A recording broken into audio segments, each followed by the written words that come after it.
So fundamentally, Chapter 4 of the Ethics of Elfland, which I propose as a topic following Job, uh, I think at its core, it deals with actually looking at creation anew and also understanding the limitation of what we know.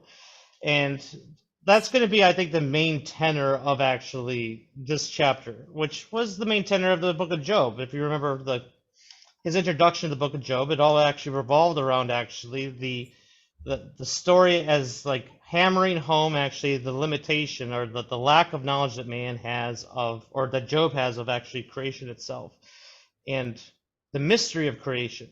Well, for Chesterton, the mystery of creation was something that he was intimately connected to and he got intimately aware of at a very young age, like most of us do actually, until school kind of beats it out of us.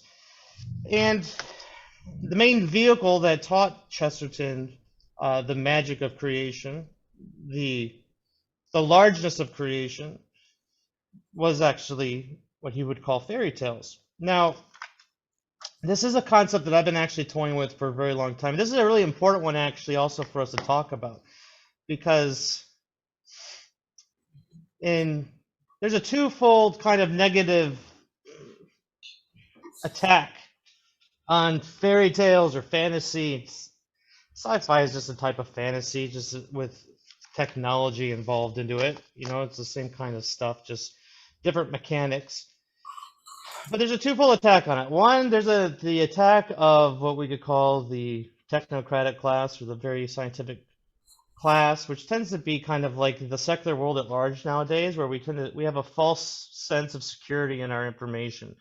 We think we know more than we do, and we think that everybody who entertains anything other than, you know, what we commonly teach of mathematics or physics or chemistry or biology, anybody else who didn't have our scientific knowledge, they were just ignorant in a certain sense.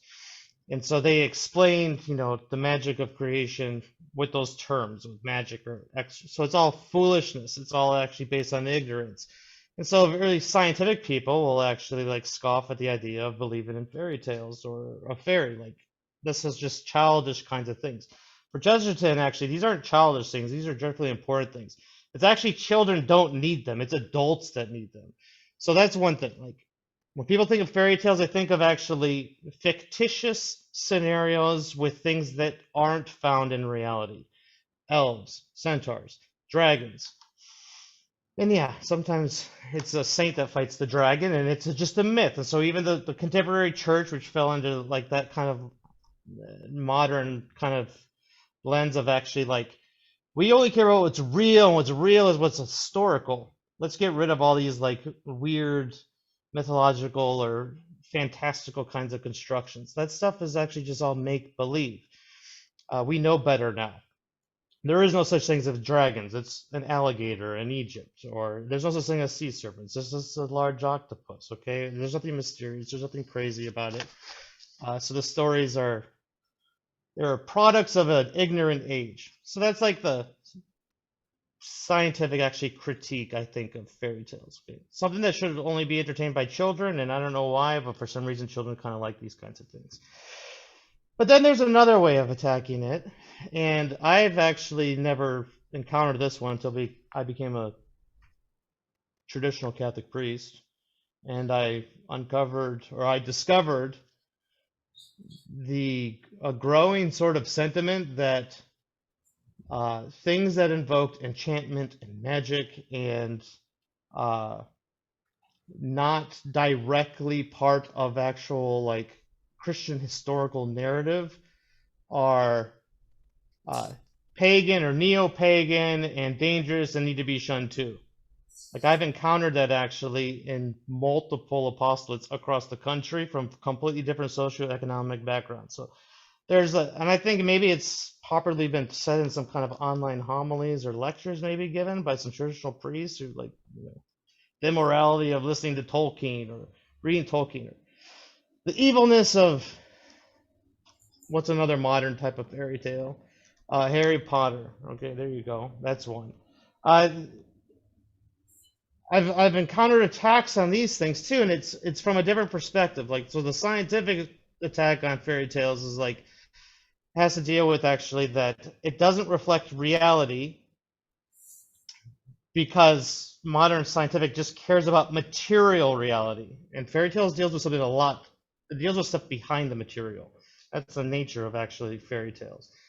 And then you have like this like overzealous religious attitude towards fairy tales, which do believe in a bigger reality than just material, but for them, they don't like actually the articulation that is found in fairy tales for the spiritualities in which we kind of know to be true, be it concepts like grace, concepts like angels and demons and the devil. Like, we don't need dragons and magic and spells and all these other things. These things are all, that's all just neo-paganism.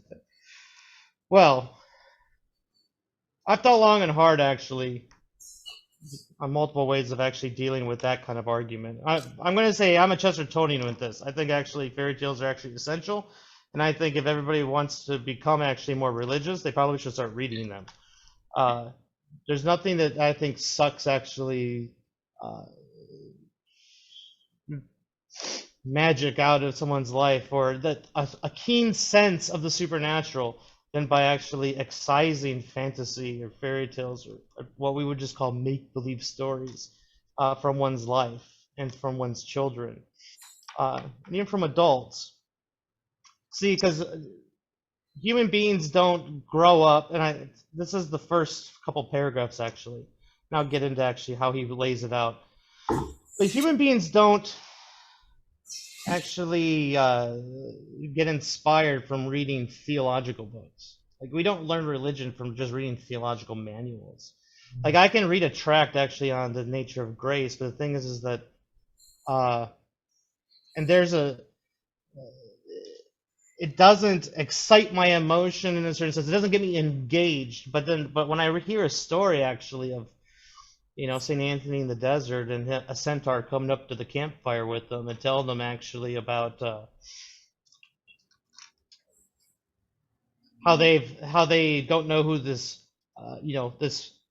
who this person Christ is that he he proposed to know, and then all of a sudden St. Anthony gets into this big dialogue with this demonic creature, right, that he seeks to actually trying to like convert. Like, that's an engaging story, and I think actually like this is where Chesterton starts with. Chesterton starts with actually like, what do human beings actually do first and foremost? Because people who critique actually fantasy or fantasies from a religious perspective, what I don't think they kind of overlook is that the medieval world swam in this stuff. Like, they've been handed down through centuries. Some stories have been handed on before there was even writing. Like, universally, human beings have actually used these stories, and so I think we might get a little clue. Actually, these stories are actually kind of necessary for us actually to understand reality, in order to engage a full human kind of experience of the world that we live in. And then there might be other reasons why. Like I said, I keep thinking about it. I think his actual answer at the beginning, or the way he sets it up, might be actually the best way. He doesn't get super technical, but what he basically breaks down is he kind of starts off with a sort of prologue, where he kind of like lays out actually how when he was young, he was this idealist, and then the old man told him, when you get older, you're gonna get to learn practical things. And then he got older and he realized that guy was just a liar, and now I have no faith in anybody who just talks about practical reality, and I actually believe more firmly in my attitude as a kid. And then he goes into his attitude as a kid, and he goes into actually how he believes in democracy, and he talks about what's democracy. He defines it as that the most important things are the things that men hold in common. Those are the most important things. And these really, really important things, one set of things that all men hold in common is that they have an individual agency, a domain, in order to rule the most common and important things in their lives, okay? And the big crescendo on that is the democratic faith is this, that the most terribly important must be left to ordinary men themselves, the mating of the sexes, the rearing of the young, the laws of state. This is democracy.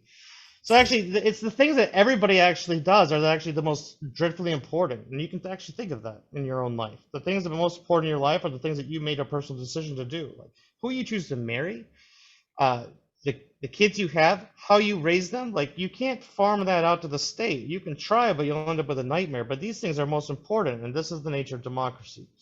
That these are the things that all men actually do, and all men are empowered to do. And it's how they're supposed to conduct themselves, and it's how all men have always done it since the dawn of mankind. It's the first thing that happened when man stepped on the scene was there was a family. I mean, that's just how it is.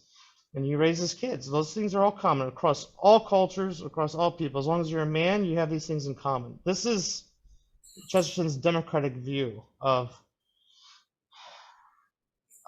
mankind's history. Now, part of this, so he does this, now he slides it and he expands it to something that is dreadfully important for people to understand. Like these things that are so common to mankind, it's not just those who are the current living that we're really talking about. We're talking about what's really common to mankind, even that transcends those that just happen to be living right now. What are those things that most men do or hold that unites the greatest body of mankind throughout time? And this is actually where he gets to tradition. Tradition is only democracy extended through time. It is trusting to a consensus of the common human voices rather than to some isolated or arbitrary record. And that's the thing. The majority of mankind has engaged in teaching a certain way and has engaged in certain types of art forms, has found it necessary actually to pass on to posterity certain things. So this is actually this is his back door actually to get into fairy tales, because one of the common things of mankind is going to be why it's easy to see why a legend is treated and ought to be treated more respectfully than a book of history. Mankind didn't actually start until what, Herodotus, like writing history books as we would understand them. And even then, you read Herodotus and it actually reads like a really good story more than anything, which is why modern historians tend to say like Herodotus lies in lots of sections, you know, just because he wants to make it more interesting.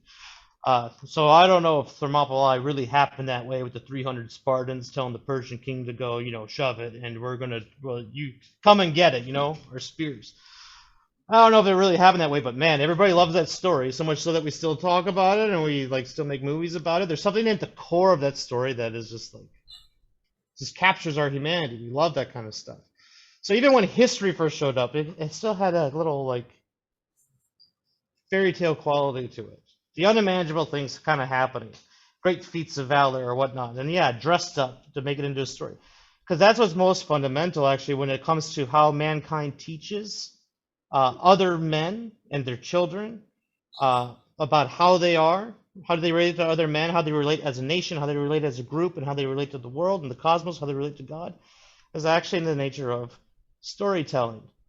If you wanted to be a true democratic view on man, you want to look at the things that are most common. One of the most common things is actually going to be the legend, not the history book. Countries aren't made on history books. Countries are actually made on legends, which is why sometimes when people critique maybe the way that Americans talk about the founding fathers, you know, George Washington, we kind of mythologize them a little bit. You know, the magic fog that shows up over Boston Harbor for George Washington, there is something kind of like magical about that. I love that story. And yeah, Trenton and okay, there's all kinds of, we tend to mythologize them. We kind of make them bigger than they actually are. I've talked to Europeans who actually say, like, you know, their democratic states, they have nothing like that. Like at the founding of the French Revolution, like they got these villains, and then it ended up with Napoleon, and they go like, there's kind of like an emptiness to modern France when it comes to like the French Republic. He's like, we don't have like what you guys have, like founding fathers that you guys all speak of with reverence. So countries are formed actually on creating stories. That's what actually forms a culture. I think actually, to tell you the truth, you really want to think about it, the Aeneid does more to explain Roman culture than any other piece of artwork by the Romans. The fact that you have Aeneas who goes and he ends up in Carthage and he falls in love with a princess, and then but he knows that he needs to get to Rome because he's destined to found the city. So he like forsakes love. He leaves behind this this place where he was going to be well off, and she ends up dying because of it. But he sacrifices everything in order to go to this foreign land and establish this great city called Rome. Like, this is the founding story of Rome, and it explains actually why Roman legionaries were always extremely willing just to leave home and go all over the place in order to actually expand the power of the city of Rome. It's like built into their founding story. It formed the culture actually of how every Roman became Aeneas in a certain sense. So stories actually have always been the common element actually of what makes actually a vibrant culture, that actually makes a vibrant state. And so for this reason, Chesterton really hones in actually on like, we should give the great reverence to these things because the majority of our ancestors actually used them. If we attach great importance to the opinion of ordinary men and great unanimity when we are dealing with daily matters, there is no reason why we should disregard it when we are dealing with history or fable. Tradition may be defined as an extension of the franchise. Tradition means giving votes to the most obscure of all classes, our ancestors, democracy of the dead. Tradition refuses to submit to the small and arrogant oligarchy of those who merely happen to be walking about. All Democrats object to men being disqualified by the accident of birth. Tradition objects to their being disqualified by the accident of death. Democracy tells us not to neglect a good man's opinion, even if he is our groom. Tradition asks us not to neglect a good man's opinion, even if he is our father. I, at any rate, cannot separate the two ideas, democracy and tradition. It seems evident to me that they are the same idea. We will have the dead at our councils. And if we look at the dead that go before us, they all told these similar types of stories. The majority of our ancestors all walked through woods and told stories of magic in the woods and of dangers in the woods. Which makes it sad to me when actually somebody condemns like Tolkien and stuff, because Tolkien is really, really big in just pulling out elements of things that are like primordial, things that are found in many disparate cultures. Tolkien is actually a huge traditionalist in his story craft. He doesn't create something completely out of whole cloth, which is why it's actually so entertaining and why it's so real in a certain sense, because he actually pulls elements from stories that have been around for millennia. So it saddens me when I hear a traditional kind of priest with good intentions actually like condemning something that actually our forefathers in faith actually even also preserved in part and did. So think about that for a second. We're supposed to be traditionalists. Okay, so let's look at like the entire history of mankind. What do they do? It seems to me that the majority of mankind needed these stories. So maybe we shouldn't so haphazardly try to reinvent a life without them. Maybe we're not so different than our ancestors. And so maybe we wouldn't fare as well as them if we didn't listen to the things that they listened to. So, history and fable. Now look at, just on this next couple paragraphs, these are the ways that he actually uses a bunch of different types of terms. He goes, a legend, history or fable, popular tradition, fairy tales. This was at one with all popular tradition. So he actually is talking about a lots of different things. Like we could call them myths, we could call them fairy tales. I don't want you just to like narrow it down to just Grimm or Hans Christian Andersen, or whatever Disney decides to keep like making animated cartoons off of, which pale compared to the originals. Like this is a much bigger scope, which is why I already kind of quoted like the mythic stories of the founding of cities. Like these are just like the story craft of mankind, which all share a certain quality to it. Specifically, he's going to start getting into fairy tales per se, but it's not just about fairy tales. It's about legends. It's about popular traditions. It's about myths. It's about fables. All these things. And to tell you the truth, all these elements too, likewise, are included in the Old Testament. And even then, people always ask me, like, well, why do we need it? Why do we need the story? Why do we need the story?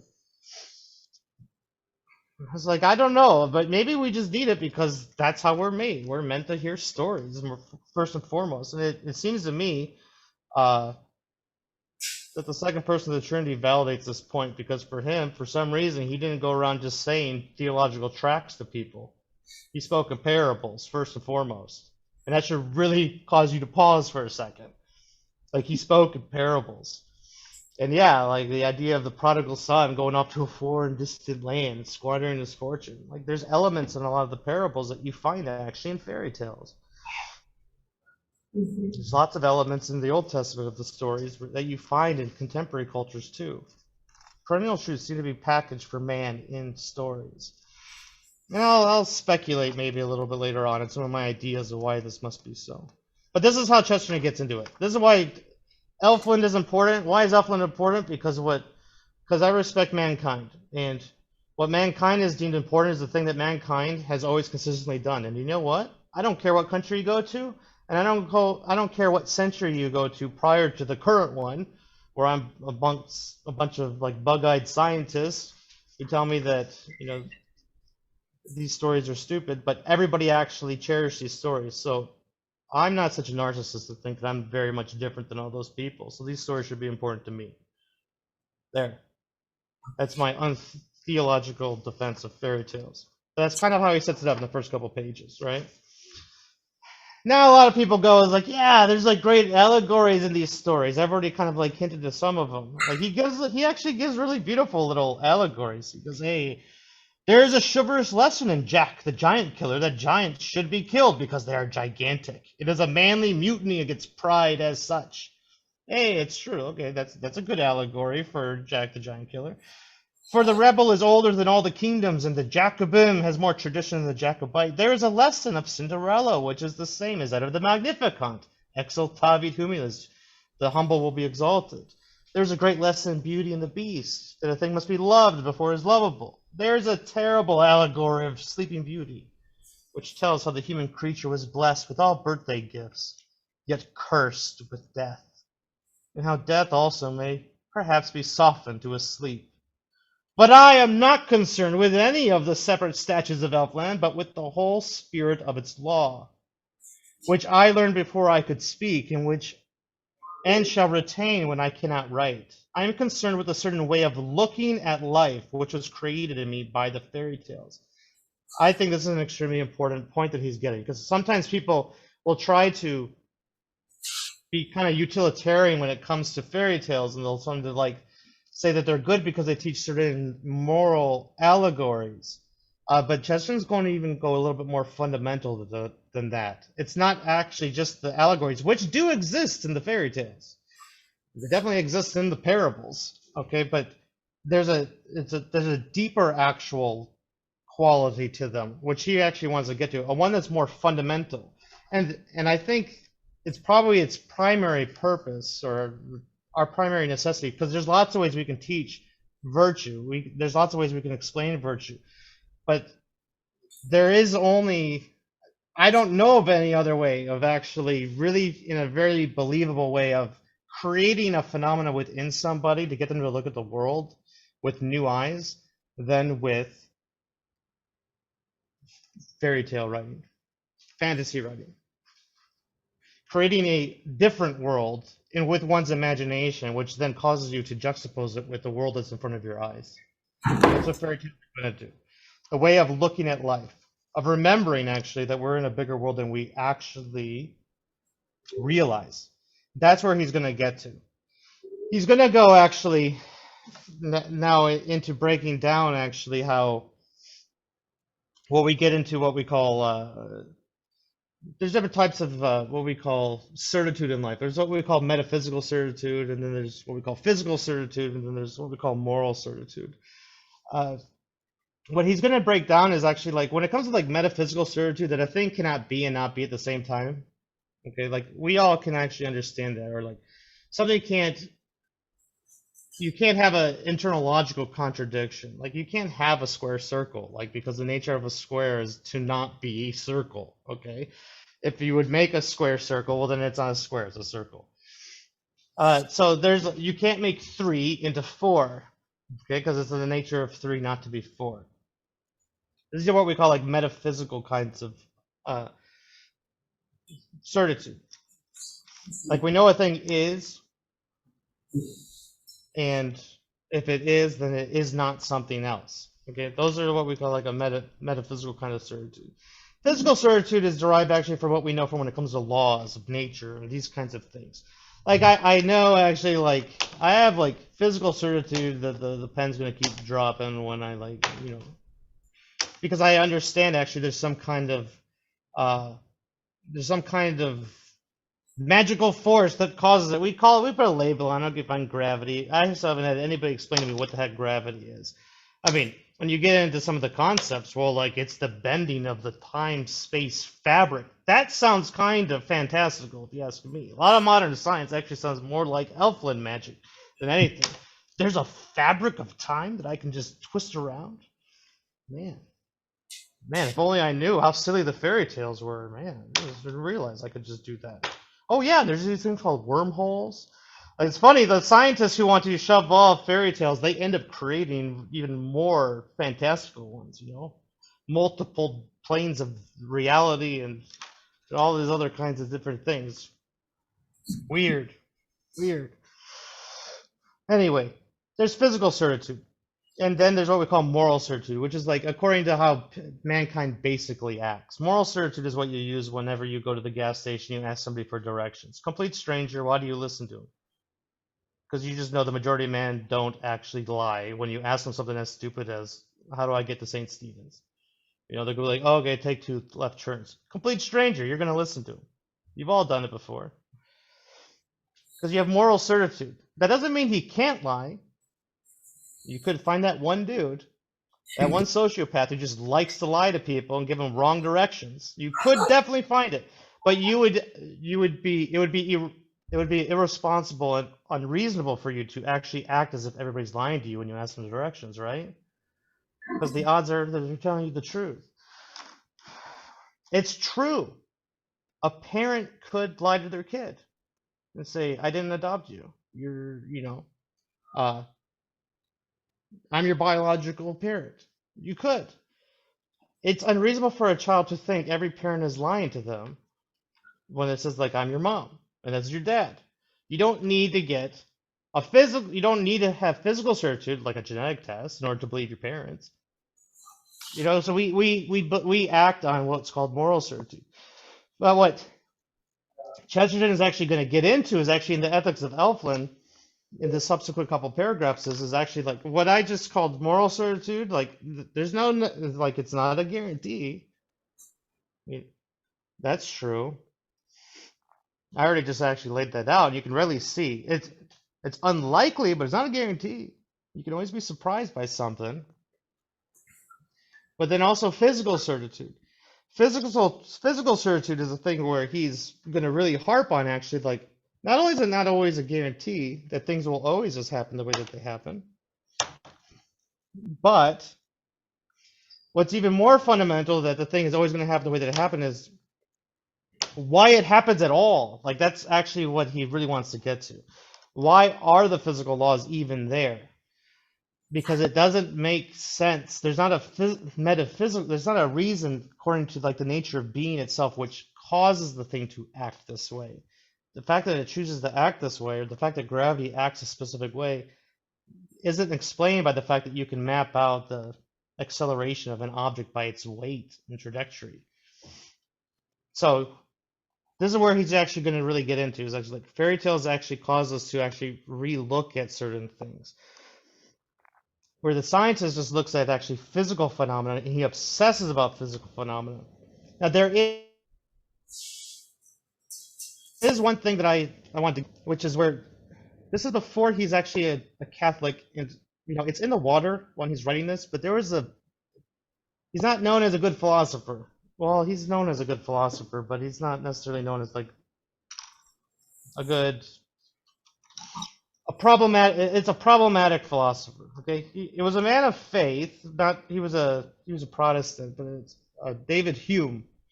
And David Hume really made, like, all physical laws completely subject to the will of God. Like, it was only because God was willing it. And Chesterton tends to sound this way in the subsequent chapters, and or the subsequent paragraphs, and I always had a kind of a problem with it because I hear David Hume. Because the thing is, like, the basis of science is cause and effect. And I want to give Chesterton some leeway because he's writing as a poet, and this is a love affair for him. But he's not denying cause and effect. Like, there was certain types of philosophy that denied cause and effect. You can't have science without cause and effect. The fact is that the world does exist a certain way. What Chesterton wants to know is actually like, why aren't we amazed that it actually exists the way that it does? Just because we understand the phenomena or the movements of two objects or like how they quasi-relate, the fact that they relate at all, though, is actually much more, that's the bigger question for him, and which is not what science actually hits. Like, science does not, it can explain like how gravity interacts between two bodies of mass, but it doesn't explain what gravity is. And that's actually, I think, what Chester really wants to look at. Is like, actually, we don't know what it is. We don't know what all kinds of things are. We don't know what anything is at the heart of it. We know how things interact when we look at it, but that doesn't mean we know like what all the full potentials of what they are. It's in the nature of science to observe phenomena and to understand cause and effect. And that's part of the created order, and we absolutely maintain that. But it's also part of the created order that we don't have an exhaustive understanding of creation. And we don't actually know why certain things are, and we forget that they could have been different. And that's really where he's going to get at, is that things could have been different. I do actually, when I get into this things could have been different. He looks over, he has this great story where I do want to say, one of the main things he's going to be talking about on, which is like the whole point of this lecture, is that he's chasing after some kind of vision. It's a theme word through this entire chapter. And he doesn't ever really completely articulate it, but it's a vision that we're all supposed to be kind of seeing. It's trying to see creation with new eyes. And the very first paragraph he uses this way. He just says, like, the vision is always solid and reliable. This is the way that he sees the world. The vision is always solid and reliable. The vision is always a fact. It is a reality that is often a fraud. So he goes like, no. My insight into how I'm seeing the world, that's what's reliable. It's what people are putting forward to me as reality. That's a fraud. Their truncated view of reality is the fraud. This vision, it continues actually, 4 paragraphs later, it goes like, concerning with a certain way of looking at life. Like, this is the vision he wants, a certain vision of looking at life, created in fairy tales. Now, he's going to look back at the mundane world, the scientific world, the workaday world. I put my head over the hedge of the elves and begin to take notice of the natural world. I observe an extraordinary thing. I observed that learned men in spectacles were talking of actual things that happened, death and dawn and so on, as if they were rational and inevitable. They talked as if the fact that trees bear fruit were just as necessary as the fact that 2 and 1 trees make 3. It is not. There's an enormous difference in the test of fairyland, which is the test of the imagination. You cannot imagine 2 and 1 not making 3. So here's his vision. Now, this test of an imagination, and this is the nature of fiction, which is like, this is something that's, man is a co-creator in a certain sense. Man kind of fabricates stuff in his head. He combines things that he sees. He can make a unicorn, right? Because he knows what a horn is and he knows what a horse is, and he can combine those 2 things. The fact that you can think of it means actually it's a possibility to a certain degree. You can't think of 2 and 3 being the same thing. That's incomprehensible because it's a contradiction. But the things that our imagination can create actually, in essence, aren't contradictions, which means they are possibilities. And that's a profound thing to think about for a second. And it definitely is in line with, actually, our understanding of theology. So here I'm going to give you something that's not in this chapter, but what I think is absolutely directly important. It's in a question actually on the omnipotence of God, the all-powerfulness of God. And it's something that St. Thomas Aquinas dealt with. He's like reflecting on actually how all-powerful God is. Like, St. Thomas is pretty simply put, God can do all things that are possible. God can't do contradictions, because contradictions by nature are impossible. But anything that actually could be, God could do. So God could actually literally make a world with unicorns. Maybe he has. I don't know. God could make dragons. If he can make a lizard, why couldn't he make a big lizard? And yeah, why couldn't it have breathed fire? Why not? He could do that. There could be such a creature.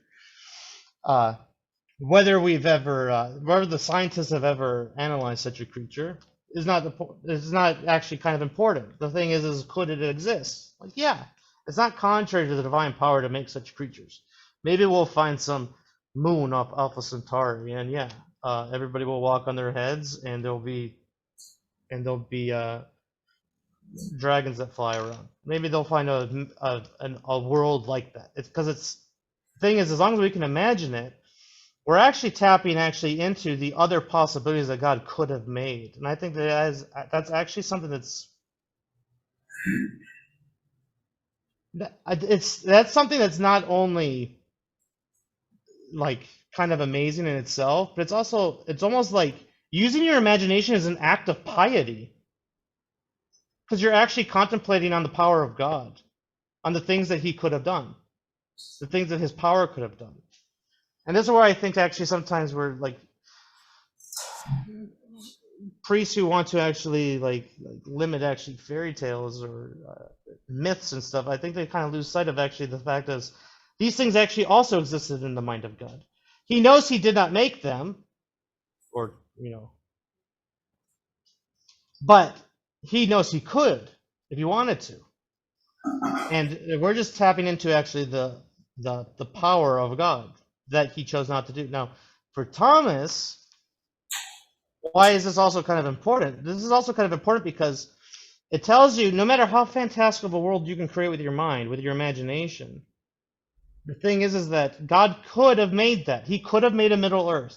Absolutely, why not? And it could have had a tree that glowed light like the sun. Absolutely, why not? But the fact is that God did not make that world. He made our world, which means our world's more special than that world. That's actually the turn actually that I think Chesterton's going to kind of get at. The fairy tale actually teaches us actually to look at our world with infant eyes, with a sense of arrestment and astonishment. It's when we lose sight of the different possibilities of what could have been, is that we lose sight of actually how special what currently is. And if I want to get into actually the spirit, the most fundamental thing is actually like our imagination is God's gift to us in order to actually allow us to compare reality with the other potentials that it could have been. First and foremost, to push ourselves out of the mundane. Like we can actually bring about certain things that are unimaginable in certain sense. We can break the ordinary world with our imagination by believing that something could be different and chasing after that on an adventure. But also, it's an antidote to falling into the trap of the familiarity breeding contempt of forgetting actually that you're not forgetting that you're in a very special world, of forgetting actually that you're in a world that was specifically chosen to act a certain way and to behave a certain way, and it could have been all these other ways, but it's not. It's this way. And then as a Christian, you go like, wow, and He made it the best way. Like there's something very, very special with the way that everything actually works. It's fairy tales that actually reinforce that to us in one way. Yeah. So the test of the imagination. The imagination is going to be actually really, really important. We have always in our fairy tales kept this sharp distinction between science of mental relations, in which there really are laws, and the science of physical facts, in which there are no laws, but only weird repetitions. We believe in bodily miracles, but not in mental impossibilities. And I like this too. And this was something that ironically, according to Humean philosophy, you end up not knowing what a miracle is because you end up denying cause and effect, which is why right here I think Chesterton is not going that far, because he says he believes in miracles. The fact is that the physical laws can be superseded in a certain sense, because we admit of the possibility that God can actually do things differently. That's the nature of a miracle. And somebody who actually has one foot in Elfland, they don't actually scoff the idea of the sun dancing at Fatima. Like, why not? It's an amazing thing. That's something that you would find in a fairy tale. What do you mean the sun dances? Yeah, it's pretty happy. Why doesn't it? Because it's willed. It's moved. God made it that way. It doesn't have to be. That's the nature of a miracle. Miracles don't cause contradictions. Miracles suspend physical laws, and physical laws are suspendable. That's what all of our forefathers would have automatically always believed. That's what the fairy tales actually always do tell us too, is that things don't have to be the way that they are right now. We're lucky that they are right this way. We're lucky that the trees aren't chasing us and attacking us, like entlings. But you know what? You can disappear in those woods. Or maybe the trees can move. There was a saint that moved a mountain. I always wonder, what if somebody was underneath it? That would have been sad. Yes. Yes. We do not count on it, we bet on it. I like this too. So think of my moral certitude, my physical certitude. Like, we do live our life as if like the physical laws will always work. But the person of faith always knows, like, there's always a possibility that God will suspend them. He will perform miracles. We pray for him all the time. But we bet on it.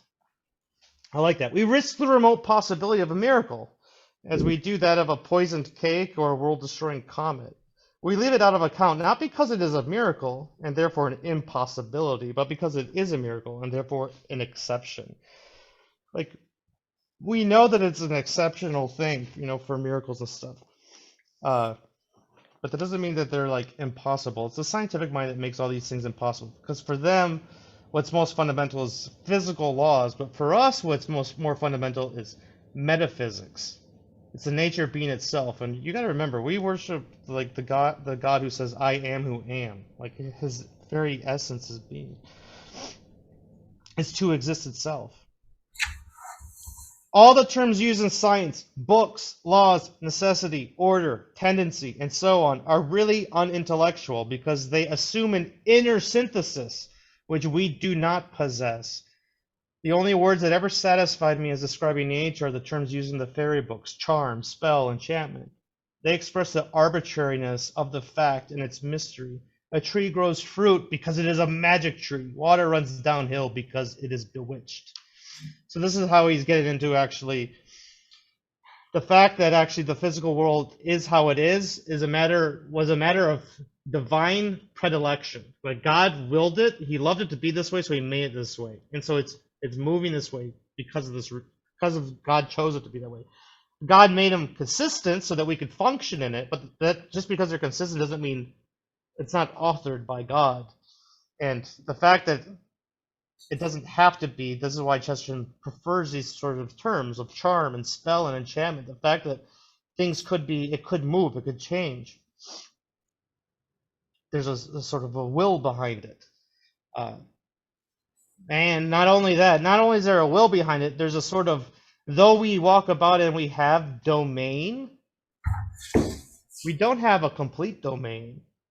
Like, and I think maybe that's where the modern man actually falls short. We tend to think that our domain over nature is of such that, like, we can get rid of death and we can get rid of all these other things.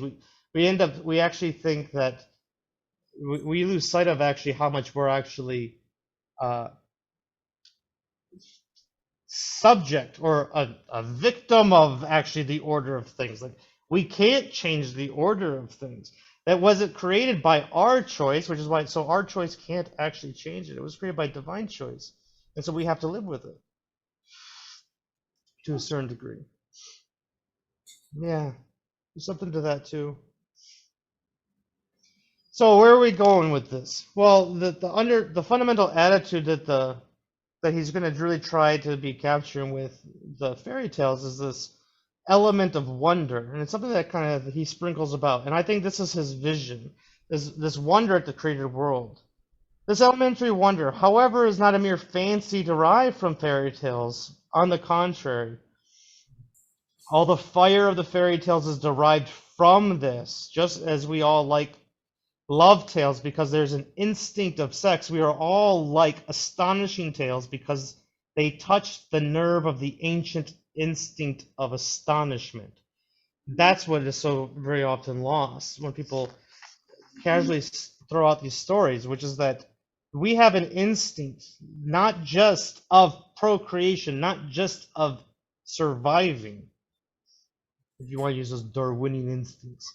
Like we have an instinct actually to experience wonder, which is why all human beings have always crafted these stories and always wanted to look at the fantastical and to think of a world that's bigger than the one that is merely seen by the eyes. There's an inner instinct actually to belong to a bigger reality than just what is experienced on the daily basis.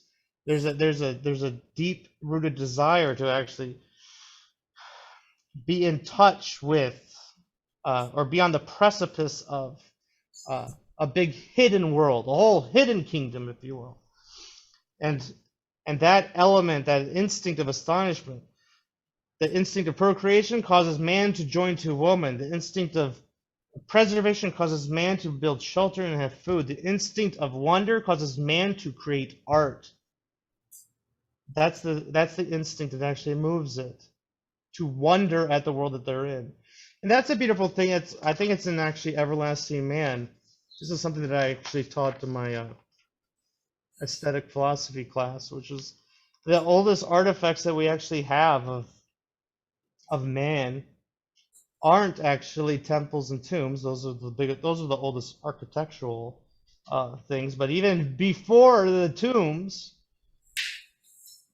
the oldest instruments that we have of men are actually paintings, and it's paintings that are done with a keen artistic sense of kind of portraying the magic of the world in a certain sense. So this is actually what's fundamental to man's artistic instinct. Now, to put the point home, this is just too good actually to leave out. He talks about how little kids, I'm going to give some speculation here. He talks about how little kids get really excited. He talks about how little kids don't need fairy tales, okay, because they get excited with the ordinary world in a certain sense. He goes like, a child of 3 is excited by being told that Tommy opened a door. Boys like romantic tales, but babies like realistic tales because they find them romantic. In fact, a baby is about the only person, I should think, to whom a modern, realistic novel could be read without boring him. This proves that even nursery tales only echo an almost prenatal leap of interest and amazement. These tales say that apples were golden, only to refresh the forgotten moment when we found that they were golden. I like that. You see, when we first enter the scene as a child, we're learning everything is new. It's just like we're living in just this amazing world. So we're completely enthralled with creation and the world around us because it's new and it's all novel. And on top of that, you know, they tend to think of, this is me speculating. Part of the thing that we learn as we get older is learning how to focus. Like infants can't focus, which they now do like brain scans and stuff on cerebral activity. Like in an infant, it's just like it's all fired off. The thing is like so they don't fuzz things out. Like I can talk to you only because I'm not listening to, you know, the AC going on over here, or I zone out way more sense stuff than I actually like focusing on. Whereas an infant hasn't learned to do that kind of focused attention yet. Like part of the thing of growing up is actually having focused attention. You can't function in the world without focused attention. Think of how terrified you'd be as soon as you like got in a car. Like if it wasn't just like road taillights ahead of you, but it was like you could see all the cars around you all at the same time and like all the little talking heads everywhere and like you could just hear everything like that. Like you'd be paralyzed. Like focused attention is something that we kind of learn in order to survive in the world, and also how to progress with discipline of thought. But for an infant, they don't block anything out. They like open it all up. People who deal with like so here you go, modern psychotherapists and stuff who want to deal with psychotropic drugs or want to bring up magic mushrooms and things like this. They're actually trying to pitch it by restoring actually the infant's attitude towards the world, like by taking a psychedelic, by taking a magic mushroom, it causes you to like open your sense perception, so you're not focusing anything out. Okay, this is what these people say. Well, Chesterton, in a certain sense, kind of agrees with him, except he doesn't say go take magic mushrooms. He says actually, like, no, this is why humans actually like wrote fairy tales, man. That's what you did to do drugs. But no, like, it's true. Everything is magical and everything is new and everything is fresh when we're young. When we get older, we start to focus things out and we get on with our daily lives. And that's exactly when fairy tales actually cause us. They remind us actually of actually experiencing creation when we first did. How does he put it again? The apples were golden only to refresh the forgotten moment when we found that they were green. We lost that when we were 2, when we first held the green apple. Now we just see them like rows of them in the store. They don't impress us anymore. When we were an infant, it absolutely impressed us. The taste of it impressed us. Now we need to be reminded. Some people take magic mushrooms. The people who actually formed our culture and formed, civilization, they didn't take magic mushrooms. They made a pretty healthy civilization that gave birth to countries. They read fairy tales. Maybe we should too. They make rivers run with wine only to make us remember for one wild moment that they ran with water. I have said that this is a wholly reasonable and even agnostic. And indeed, at this point, I am all for the higher agnosticism. Its better name is ignorance. Remember that point in the Job introduction where he talks about let him doubt, and maybe at a certain time he'll finally doubt himself. He'll learn actually how much he doesn't know about himself. This is the same treatment comes right here. We have all read in scientific books, and indeed in all romances, the story of the man who has forgotten his name. This man walks about the streets and can see and appreciate everything. Only he cannot remember who he is. Well, every man is that man in the story. Every man has forgotten who he is. He's talking about all of us. We've all forgotten who we are. One may understand the cosmos, but never the ego. The self more distant star. The self more distant than any star. Thou shalt love the Lord thy God, but thou shalt not know thyself. We are all under the same mental calamity. We have all forgotten our names. We have all forgotten what we really are. All that we call common sense and rationality and practicality and positivism only means that for certain dead levels of our life, we forgot that we have forgotten. All that we call spirit and art and ecstasy only means that for one awful instant, we remember that we forgot. It's a powerful paragraph right there. This is the nature. This is the antidote of what fantasy actually does, which is it creates in us it recreates the childhood mystery and joy. It causes us to remember actually how much that we've forgotten about what it was to be a human being in this world. Like life itself is absolutely precious and magical, and creation itself is absolutely precious and magical. And I can't tolerate anybody who wants to just make it into atomic numbers of a periodic table. Something like more like unromantic than that. So then from there, this deep sense of wonder, he's going to then go on to gratitude. He's going to go on then to the ethics. The title of the chapter is the Ethics of Elfland.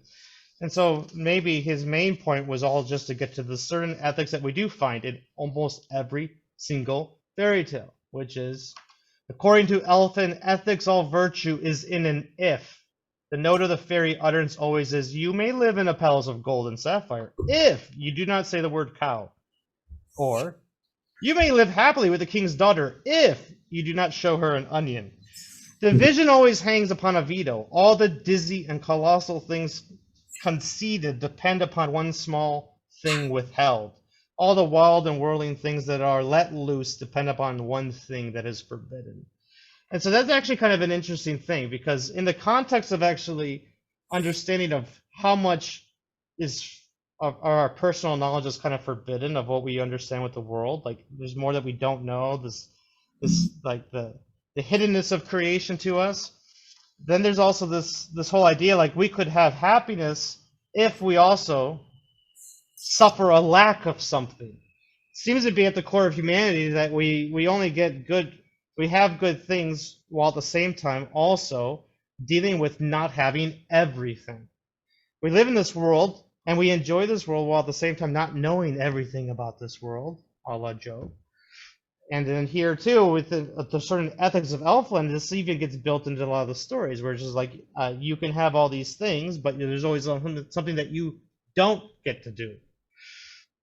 He gets into an interesting kind of like thought exercise where he starts talking about like some people might like protest about like, well, why does Cinderella have to be back by midnight? That's not really fair. And then the answer to it is like, well, why does she get to go to the ball to begin with? Like, I mean, the fact that like something is given, it doesn't follow also that it's bad now that something is denied. Like, the fact is like there should be gratitude no matter what, and you automatically in the story you're like, this is the world I live in. I have to be back by midnight. This is awesome. Okay, so I get to go to the party in a magic pumpkin. That's cool. I should do that. How does it go? You can have everything and you can live forever. All you have to do is not eat from the apple in the middle of the garden. Well, how mean is that? I can't eat from one apple. I can't eat from one tree. Like, dude, you exist. Are you kidding me? That's a small price to be able to exist and continue to existing. So that's actually at the core of the ethics, and I think that's probably one of the really profound things too, which is that it's part of mankind's experiences actually that we're all intimately aware of, which is that for all that we know, there's also more that we don't know. For all the good that we have, we also know that there's lots of other things that we don't have, and that's actually part of the thing. Is actually like, though we may desire to be like gods, we cannot be God. We cannot have everything all the time. And be perfectly content. But we have this sort of desire to. And that's one of the later ethics that he gets into, which I found kind of, I found kind of a profound philosophic take, actually, on the repetitive nature of creation. He goes, we tend to think of things that are repetitive as something that it's dead. Like, it lacks, it doesn't seem to have any kind of like serious volition, right? Like the fact that the sun rises and it sets the way it does, and it's predictable, and it does these things, and it's like, okay, well, it never really changes, so it's boring. I always, and he makes the keen observation, and this is what makes me so impressed with Chesterton, because he's not coming from some kind of theological training. Like, we change, we move. Like, as soon as I get off of this talk, I'm gonna go get something to drink because my throat is dry. Like, we change, we move because we're always suffering from a privation that we want to relieve. Like, mankind gets out of bed because he's bored with being in bed. Like, movement is what we do. Movement is what we do because we're not content. We do things and chase things because we need the thing. So how does St. Augustine put at the beginning of his Confessions? Our hearts are restless until they rest in you. Like we go about in a very restless state because we're not actually perfectly at home anywhere here. Okay, we're the shipwrecked Crusoe in a certain sense. And so he ends up turning it around. He's like, maybe the sun is so perfectly content that it always just does the same thing. It's perfectly happy being how it is, doing the same thing. This repetitive nature of actual creation is actually, it's the most content, the most happy, the most perfect things are actually those things that actually are unchanging. That's absolutely true. That's the nature of beatitude. What do we call actually heaven? We call it eternal rest. We don't call it eternal movement. It's not like you go up there like you're having such a great time because now you're doing everything. No, we call it eternal rest. You have to do everything now because you're never happy doing any one thing. But if you could find something that's perfectly happy, that makes you perfectly happy, you would go into stasis. You would go into stasis. And that's a profound way of actually thinking of creation. Or that's an interesting way of looking at the physical laws of creation, which are super predictable when they do all these things and it's repetitive. Maybe it's because it's so good. So that's my summation of this chapter. And actually, I strongly put the necessity actually of tales to inspire men and to believe, and to make men actually move and appreciate the world for what it is. It's an extremely special place, which is analogous to a work of art by a greater artist than any human being. And people unfortunately lose sight of actually the profundities they experience in ordinary life. They don't look at the ordinary things in life. They're not surprised by the fact that they woke up in the morning. They're not surprised by the fact that they have two legs and they can walk. They don't have a sense of gratitude. They lost the sense of amazement actually in the world. Fairy tales actually help keep us constantly amazed in the very special place that we currently live. That's his main point. I actually think it's a valid point. I actually think it's a necessary point. Because I'm a traditionalist. That's how all my ancestors actually also taught this reality. And even Christians in the medieval period, they believe this stuff so much they end up incorporating it into Saint Tales. I don't think anybody believes St. George actually killed a dragon, but I don't think any medieval villager was so narrow to think like it's not historical. That means it's not good. That means it's not real. That's a terrible interpretation of what reality is. Reality is a much bigger thing than what actually has happened. No, reality is like the totality of everything that has happened and it could happen and it could possibly happen, and has the potential to happen into the future. The physical and also the spiritual, the immaterial aspects of creation, and the wills behind it. There you go. How about this for a fairy tale? In the Jewish Talmud, it actually says that there's an angel bending over every blade of grass, whispering, grow, grow, grow. I like that view of creation. That's the world you live in. There you go. Yeah.